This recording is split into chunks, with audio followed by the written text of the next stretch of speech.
Imagine a ferocious, life-threatening storm tearing through isolated towns in western Alaska. And the weather predictions that might have mitigated the devastation were compromised by budget reductions. It's a chilling reality that unfolded over the weekend. This isn't just a story of bad weather. It's a stark reminder of how government decisions can amplify natural disasters. But here's where it gets controversial. Could these cuts to federal agencies be putting lives at risk? And is the pursuit of a leaner bureaucracy worth the potential cost in human suffering? The outlook for this intense and lethal storm that pummeled tiny settlements in western Alaska was probably exacerbated by a shortage of meteorological data, stemming from reductions implemented by the Trump administration, as detailed in this CNN report. https://sdtife.html/www.cnn.com/2025/politics/NOAA federal workers. At the heart of the issue is a significant void in weather balloon coverage across western Alaska. A pressing deficit that has plagued U.S. weather predictions and the National Weather Service ever since job losses struck the agency in February as part of the Department of Government Efficiency's initiative to streamline the federal workforce. To help beginners grasp this, weather balloons are essentially high-flying devices launched typically twice daily to gather vital atmospheric insights. They measure things like wind speed and direction, air temperature, humidity, and other key parameters.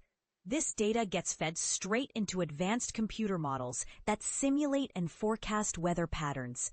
Think of it like puzzle pieces.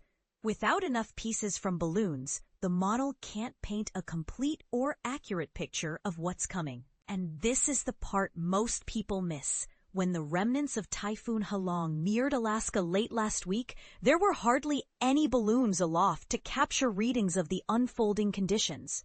Such observations could have refined the models to better pinpoint the storm's trajectory and ferocity. Early projections, for instance, indicated the harshest impacts would hit further south and west, but the reality shifted north. Systems like the National Weather Service's Global Forecast System, GFS, a flagship tool that uses worldwide data to predict weather days ahead, kept showing a more intense storm further northwest than where it actually struck. As a result, communities that faced the brunt of the storm surge flooding weren't highlighted in those initial warnings. Despite this, Alaska's NWS forecasters did issue numerous alerts for the affected zones, relying on manual expertise rather than precise advanced model guidance. The gaps in balloon data are no secret to the NWS and could even influence predictions in the continental U.S., known as the lower 48 states. All of the systematic losses are in western Alaska, explained Rick Toman, a meteorologist at the University of Alaska at Fairbanks. Currently, no weather balloons are being released from Kotzebue or St. Paul Island, Alaska, according to Thoman. In places like Bethel, King Salmon, and Cold Bay, only one balloon goes up per day instead of the usual 2.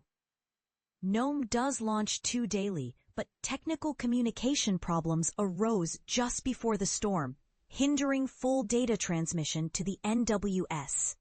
Thoman likened this event to the nightmare scenario for weather experts, a scaled-back NWS leading to reduced balloon deployments right before a major tempest hits. The impacts at any given place are extremely sensitive to the exact track and strength of the storm, he noted, pointing out that as late as last Thursday, predictions anticipated the worst in the Bering Strait, only for it to veer north by Friday.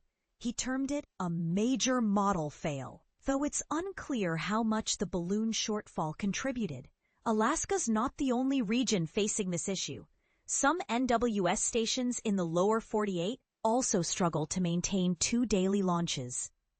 Fortunately, the NWS is actively recruiting meteorologists, technicians, and other experts, as reported here, https://www.cnn.com/following the significant DOGE layoffs that caused service interruptions.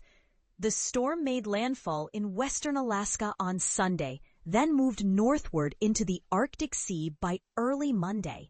The most severely affected spots lie over 400 miles southwest of Anchorage. Wind speeds peaked at 107 miles per hour in Kusilvak, with a nearby gust of 100 miles per hour in Toksook Bay, per NWS data. Tragically, the storm claimed at least one life in Kwigillingok. Details in this CNN article, https://www.cnn.com/weather/Alaska storm flooding typhoon Halong climate, with several still unaccounted for after delivering several feet of storm surge to fragile coastal villages. Helicopters have been evacuating residents from rooftops amid flooding and structural ruin, with operations in Kwigillingok and Kipnuk displacing over 1,000 people to emergency shelters.